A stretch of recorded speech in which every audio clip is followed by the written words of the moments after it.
El ascetismo implica someterse a la inanición, incluso la automutilación. Para ellos el cuerpo es una barrera para la liberación espiritual. Al desligarse de su cuerpo, limpian su mente y liberan su alma.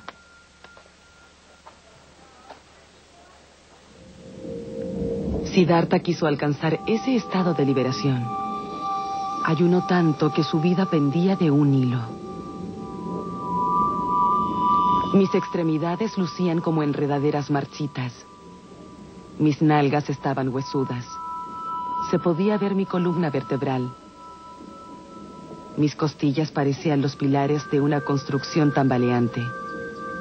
Mis ojos yacían en sus cavidades profundas. Las pupilas brillaban como el agua en el fondo de un pozo.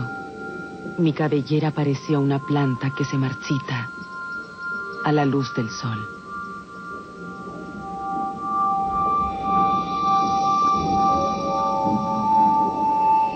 Solo cuando Siddhartha estuvo a punto de morir de inanición, una joven lo salvó, dándole un plato de arroz y leche. Entonces supo que si volvía a ayunar de esa forma, simplemente moriría sin alcanzar su meta. La historia cuenta que se alimentaba de un grano de arroz diario, con lo que prácticamente se estaba matando de hambre. Cuando entendió que disciplinar al cuerpo mediante la restricción extrema, el ascetismo y la autoflagelación no era la solución al problema.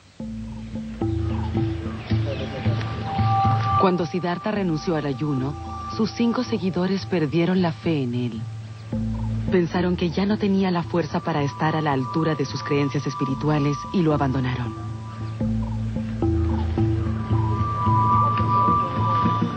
Por casualidad encontró a un músico tocando un sitar. Cuando la cuerda estaba floja, no tocaba. Cuando estaba muy tirante, se cortaba.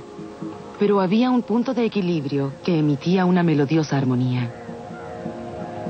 Siddhartha vio en esta simple observación algo de suma importancia. Era el camino intermedio que lo llevaría al estado mental que buscaba, a la melodiosa armonía. La iluminación.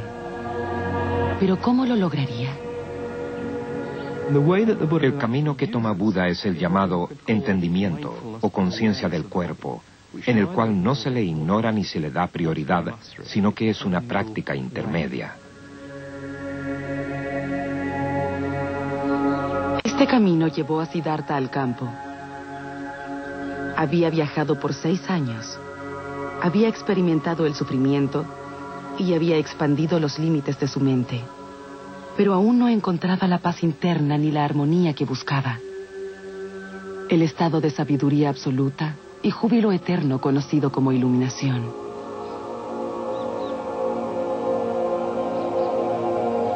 Siddhartha llegó a Bodh Gaya, donde acabaría su tormento.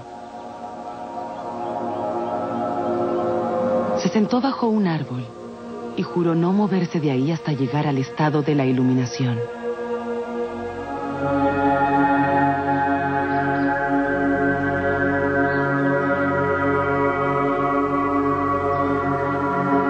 Aunque mi carne se pudra y mis huesos se carcoman, no me iré de aquí sin encontrar el camino a la iluminación.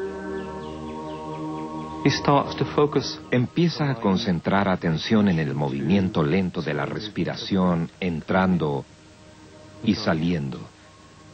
Se experimenta una refinada sensación que existe en el cuerpo alrededor de la nariz y que nos lleva a una calma mental, tranquilidad, quietud, equilibrio, reencuentro y purificación.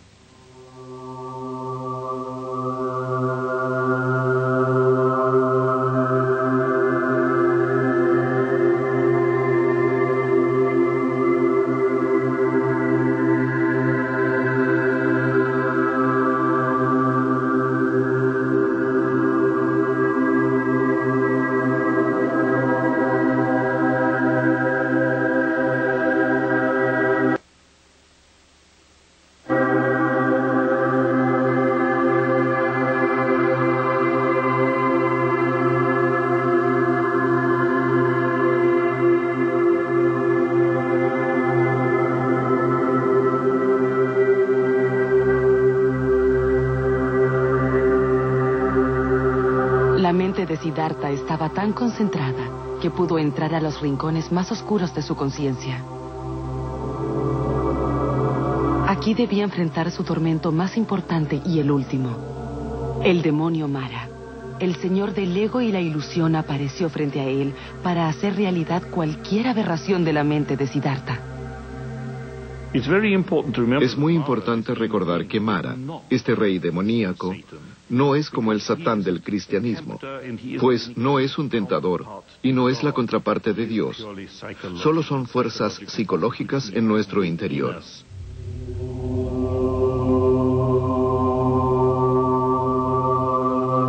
Mara desató un ejército de demonios contra Siddhartha. Le disparó flechas de fuego.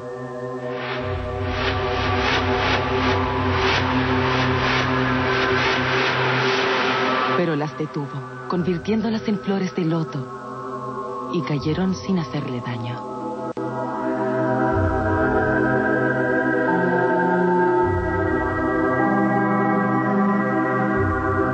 Al fallar, Mara intentó seducir a Siddhartha con sus tentadoras hijas.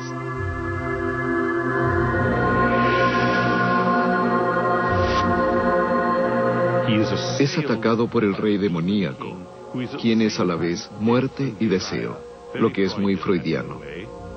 El deseo es la muerte. La muerte es el deseo. De hecho, el demonio le ofrece a sus hijas, quienes son pasión o lujuria y rechazo, dos extremos negativos. Si uno se resiste diciendo que es algo asqueroso, también es un esclavo de la pasión.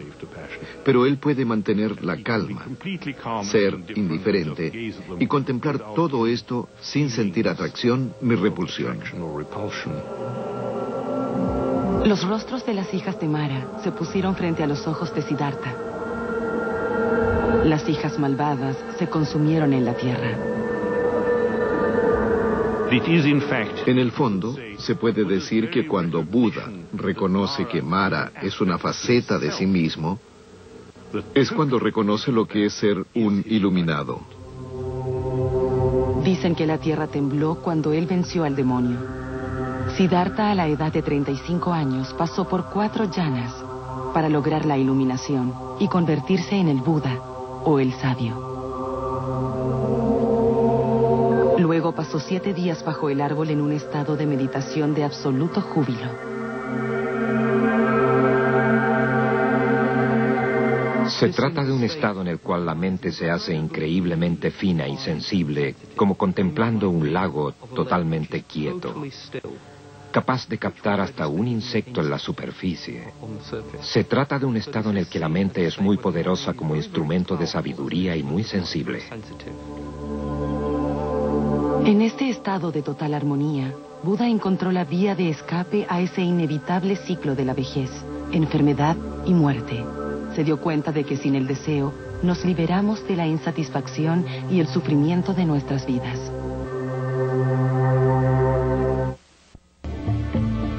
La comprensión que Buda alcanzó bajo ese árbol fue el nacimiento del budismo, una religión profesada hoy en día por 400 millones de personas.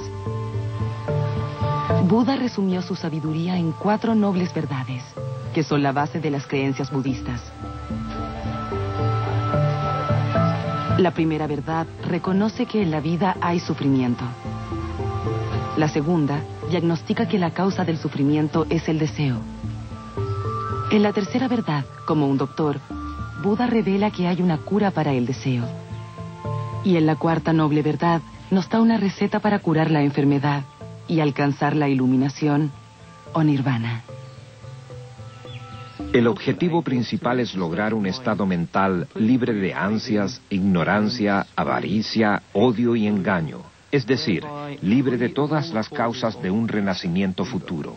Cuando un iluminado muere, se cree que va más allá de la reencarnación a un estado más allá del espacio y el tiempo. No regresa porque está en un estado de liberación. Más tarde, Buda enseñó que la moralidad, la meditación y la sabiduría eran el camino a la iluminación. Dedicaría el resto de su vida a guiar a los demás por este camino hacia la libertad sin sufrimiento. Como sus seguidores aumentaban, decidió crear una escuela, o sangha. Hoy en día se eleva un templo junto a un descendiente del mismo árbol bajo el cual Buda fue iluminado.